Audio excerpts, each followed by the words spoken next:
नमस्कार, मैं संजय प्रभाकर। नेपाल की सड़कों पर इस वक्त बारूद सुलग रहा है और इस बार आग लगाई है सोशल मीडिया पर बैन ने।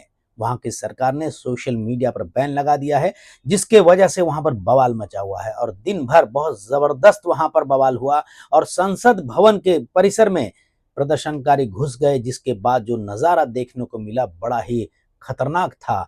ये विरोध प्रदर्शन जिसमें कि कई लोगों की जान गई और इनकी तस्वीरें जो है आपने जरूर देखी होंगी अलग अलग न्यूज प्लेटफॉर्म्स में।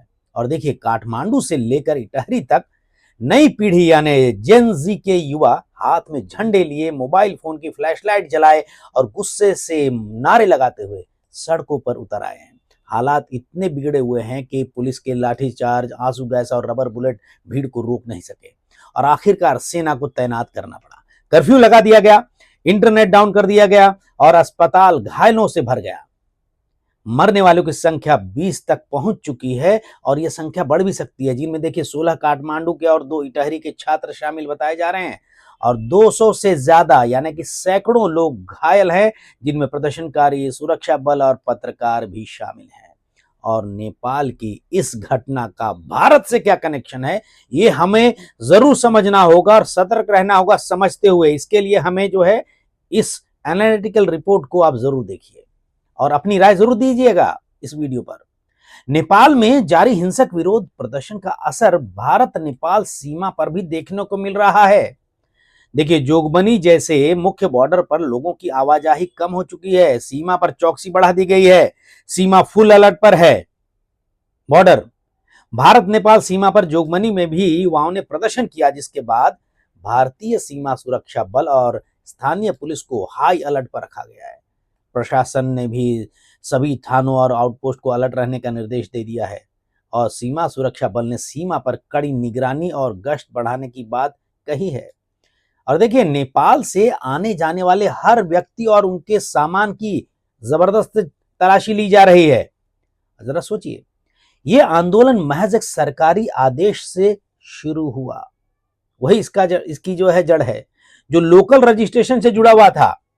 नेपाल सरकार ने फेसबुक, इंस्टाग्राम, यूट्यूब, एक्स जो पहले ट्विटर था, X, WhatsApp, LinkedIn, Snapchat, Reddit, Discord, Pinterest, Signal, Threads, WeChat, Quora, Tumblr, Clubhouse, Mastodon, Rumble, VK, Line, IMO, Zalo जैसे कई बड़े प्लेटफॉर्म्स को कहा था, निर्देश दिया था कि एक हफ्ते के अंदर अंदर जो है आप रजिस्ट्रेशन कर लो। वहां के कानून का आपको पालन करना होगा नेपाल का।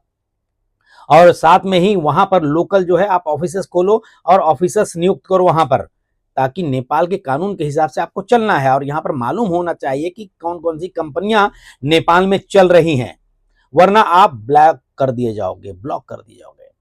डेडलाइन निकल गई, कंपनियां झुकी नहीं और ओली सरकार ने 26 प्लेटफॉर्म्स पर सीधा बैन लगा दिया। अब जिस देश में पढ़ाई के नोट से लेकर नौकरी की तैयारी तक, बिजनेस प्रमोशन से लेकर रिश्तेदारों से बातचीत तक हर चीज सोशल मीडिया और इंटरनेट पर निर्भर हो, वहां अचानक इतना बड़ा डिजिटल ब्लैकआउट हो जाए तो गुस्सा तो फूटना लाजमी है। यही गुस्सा नेपाल की सड़कों पर खून में बदल गया है और आप देख रहे होंगे तस्वीरें। गृह मंत्री नेपाल के रमेश लेखक को इस्तीफा देना पड़ा, लेकिन इस्तीफे से भी आंदोलन नहीं थमा, बल्कि और तेज हो गया है। और देखिए, संसद भवन की दीवारों पर छात्र चढ़ गए, प्रधानमंत्री आवास पर घेराव हुआ और सुरक्षा बलों से भिड़ंत हो गई। ये सारी तस्वीरें आपने देखी होंगी अलग अलग प्लेटफॉर्म्स में। लेकिन इसका असर क्या है, भारत पर क्या असर पड़ सकता है, भारत को इससे क्या सीखना जरूरी है, आगे सुनिए। अब देखिए, नेपाल की सरकार कह रही है कि यह जरूरी कदम था, बैन, ताकि फेक न्यूज और हेट स्पीच पर रोक लगे, क्योंकि कंपनियां जिम्मेदारी से भाग रही थी। मगर छात्रों का आरोप है कि असली मकसद आलोचना की आवाज दबाना है। सरकार की आलोचना जो हो रही है, क्रिटिसिज्म हो रहा है, क्रिटिसाइज किया जा रहा है, इस आवाज को दबाना मकसद है सरकार का। यही वजह है कि आंदोलन सिर्फ सोशल मीडिया बैन का नहीं, बल्कि सरकार विरोध का चेहरा बन गया है। देखिए, गौर करने वाली बात देखिए ये है कि नेपाल सरकार ने सभी ऐप्स बंद नहीं किए हैं। कुछ प्लेटफॉर्म जैसे टिकटॉक, वाइबर, वी टॉक, निम्बर्स और पप्पो लाइव नियम मानकर पंजीकरण कर पाए हैं। और उन्हें काम करने की अनुमति मिल गई है। वहीं टेलीग्राम, ग्लोबल डायरी जैसे ऐप्स अभी प्रक्रिया में है, यानी कि प्रोसेस में है और रजिस्ट्रेशन के। ऐसी खबरें आ रही है जो छन कर रिसर्च में आई हैं, वो मैं आपको बता रहा हूँ। और ऐसा पॉसिबल भी है कि उन्हें भी चलने दिया जाए, यानी जेन जी युवाओं को लगा कि सरकार चुनिंदा ऐप्स को छोड़ रही है और विदेशी दबाव में बड़े अमेरिकी प्लेटफॉर्म्स पर ताला जड़ रही है, यानी बैन लगा रही है। इसने गुस्से को और बढ़ा दिया। अब जरा सोचिए, नेपाल का ये हाल क्यों खतरनाक है? क्योंकि ये केवल इंटरनेट या ऐप्स का मामला नहीं रहा है, गौर कीजिएगा, बल्कि यहां सवाल जो है लोकतंत्र और आजादी का हो गया है, फ्रीडम का हो गया है। जब सरकार किसी पीढ़ी से उसकी डिजिटल सांस छीन लेती है तो वो पीढ़ी सड़कों पर उतर आती है, जो तस्वीर आप लगातार देख रहे हैं नेपाल का। और यही हो रहा है नेपाल में भी। देखिए, अब जरा अंतरराष्ट्रीय तस्वीर पर गौर करते हैं। नेपाल अकेला देश नहीं है जिसने सोशल मीडिया पर नियंत्रण लगाया हो, कंट्रोल किया हो। दुनिया में ऐसे कई उदाहरण, एग्जाम्पल्स हैं। उत्तर कोरिया में तो इंटरनेट आम जनता के लिए सपना है, ड्रीम। केवल सरकारी अफसरों को लिमिटेड इंटरनेट एक्सेस मिलता है और जनता अगर कुछ पोस्ट करती पाई गई तो सजा मौत की हो सकती है। यानी वहां डिजिटल आजादी नाम की कोई चीज है ही नहीं। ईरान की बात सुनिए। ईरान में फेसबुक, यूट्यूब और एक्स जैसे प्लेटफॉर्म्स लंबे समय से बैंड हैं और सरकार कहती है वहां की कि ये राष्ट्रीय सुरक्षा का मामला है। और यहां तक कि सरकार विरोधी पोस्ट डालने पर जेल की सजा या मौत की सजा भी दे सकती है और देती है। सऊदी अरब में भी हालात अलग नहीं है। आप करीब 3 साल पहले जाइए, 2022 में एक शख्स को केवल सरकार विरोधी ट्वीट करने पर मौत की सजा सुनाई गई थी, ऐसी खबरें आई थी। और चीन की बात सुनिए। चीन में तो पूरा सोशल मीडिया ढांचा सरकार के कंट्रोल में है, कंट्रोल में। वहां फेसबुक, इंस्टाग्राम, यूट्यूब और एक्स सब पूरी तरह बैंड है और नागरिकों को घरेलू, यानी कि उनका अपना डोमेस्टिक चाइनीज ऐप्स पर ही रहना पड़ता है। इसे ग्रेट फायरवॉल कहा जाता है।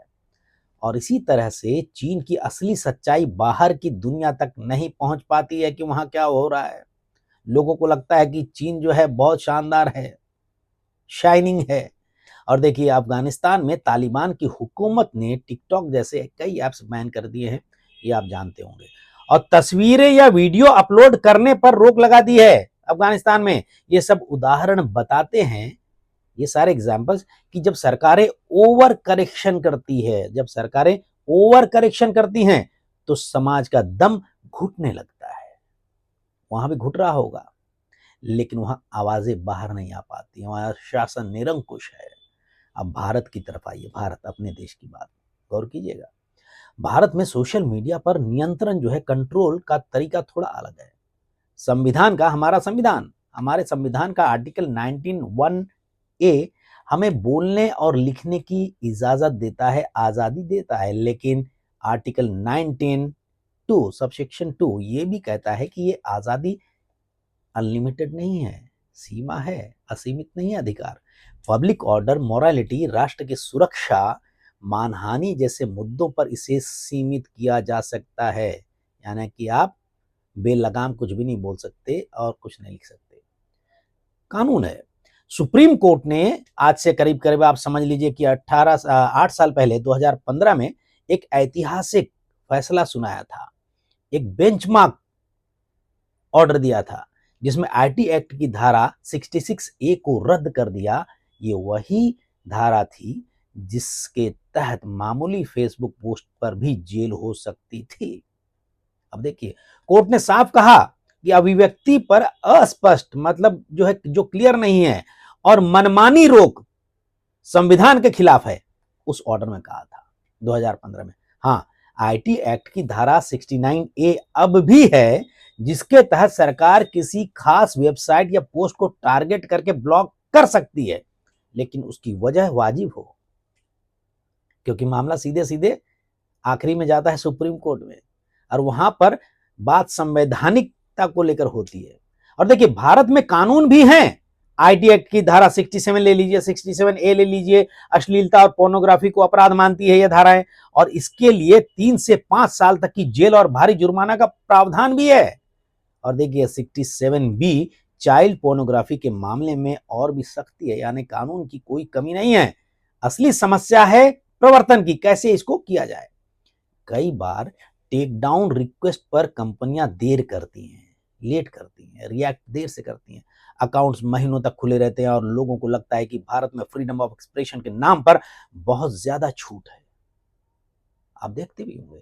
देखिए, नेपाल की ताजा घटना भारत को यह सीख देती है, नेपाल में जो चल रहा है, यह ताजा घटना भारत को सीख देती है कि ब्लैंकेट बैन कभी भी सही हल नहीं हो सकता। अगर यहां पर कुछ ऐसा सोचा जा रहा है तो इस घटना को सोच लीजिए, और भारत की आबादी और यहां की युवाओं की संख्या देखकर लोग घबरा जाएंगे। क्योंकि देखिए, इससे युवा भड़कते हैं, डिजिटल इकोनॉमी को चोट पहुंचती है बहुत जबरदस्त, और सरकार की छवि भी खराब होती है। इसलिए बेहतर रास्ता है targeted action. Targeted action. Bharat को अभी भी इस मामले से, नेपाल से, इसका सीधा कनेक्शन यही है कि हम उससे सीखें। तो यहां की सरकार को क्या चाहिए? एक्शन लें तो एकदम फास्ट लें, सख्त और पारदर्शी, ट्रांसपेरेंट। भारत चाहे तो डिजिटल कोर्ट्स बना सकता है, जहां 48 घंटे में टेक डाउन ऑर्डर हो और 30 दिन में चार्जशीट दाखिल हो। प्लेटफॉर्म्स पर ग्रेडेड पेनल्टी लगाई जा सकती है, यानी बार बार गलती करने पर जुर्माना और बड़ा हो जाए।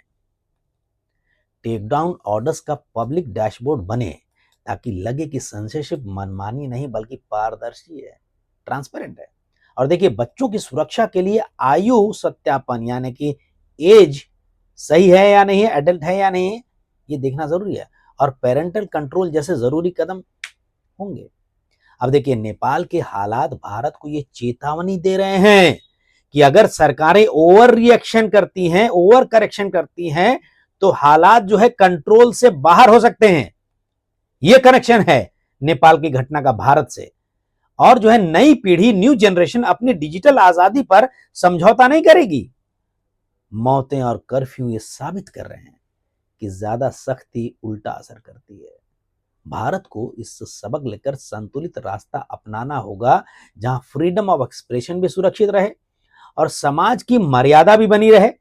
सोशल मीडिया पर गंदगी रोकना जरूरी है। आप देख रहे होंगे किस तरीके से एकदम अश्लीलता फैली हुई है अलग अलग सोशल प्लेटफॉर्म्स में, बहुत सारे ऐप्स में। फेक न्यूज है, हेट स्पीच है, पोर्नोग्राफी और क्रिमिनल कंटेंट पर भी तेज और सख्त कार्रवाई होने की जरूरत लगती है। ये मुझे, आप सोचिएगा, आपकी नजर में क्या हो रहा है हमारे देश में, अलग अलग ऐप्स में, सोशल मीडिया में? आपकी राय क्या है जरूर दीजिएगा। लेकिन देखिए, पूरे प्लेटफॉर्म को बंद करना, सभी के सभी जो बहुत लोकप्रिय हैं उनको बंद करना लोकतंत्र को कमजोर करता है, ऐसा मेरा मानना है। तो निचोड़ देखिए, इस घटना को लेकर अभी तक जो कार्रवाई हुई है और जो तस्वीरें सामने आ रही है नेपाल की, उस घटना को देखते हुए इस वीडियो में, इस एनालिसिस का निचोड़ यही निकलता है कि नेपाल का सोशल मीडिया बैन और जेन जी आंदोलन आने वाले समय की तस्वीर है पूरी दुनिया में। यह दिखाता है कि डिजिटल पीढ़ी को दबाना आसान नहीं है, और भारत जैसे लोकतंत्र को इससे सीख लेनी चाहिए और संतुलित, बैलेंस्ड, ट्रांसपेरेंट और जस्टिफाइड वे में न्यायपूर्ण रास्ता अपनाना चाहिए, ताकि हमारी नई पीढ़ी डिजिटल दुनिया में सुरक्षित भी रहे और आजाद भी। अब देखिए, चाहे ईरान हो, अफगानिस्तान हो, या फिर और भी कई देश है जहां पर बैंड है ये सारी चीजें, वहां के युवाओं को भी मालूम तो है कि ये सब क्या है, सोशल मीडिया क्या है, इससे क्या फायदे हैं, क्या नुकसान है। उनको कब तक दबाया जाएगा? वहां भी कभी ना कभी क्रांति आएगी। तो देखिए, नेपाल की इस घटना को लेकर आप अपनी राय कमेंट बॉक्स में जरूर लिखिएगा, क्योंकि आपकी राय से खबरों की दुनिया में क्रांति आ सकती है और देश और दुनिया में विचारों का फैलाव होगा। क्या अच्छा क्या बुरा, इसमें भी क्रांति आ सकती है, बदलाव हो सकता है। नमस्कार।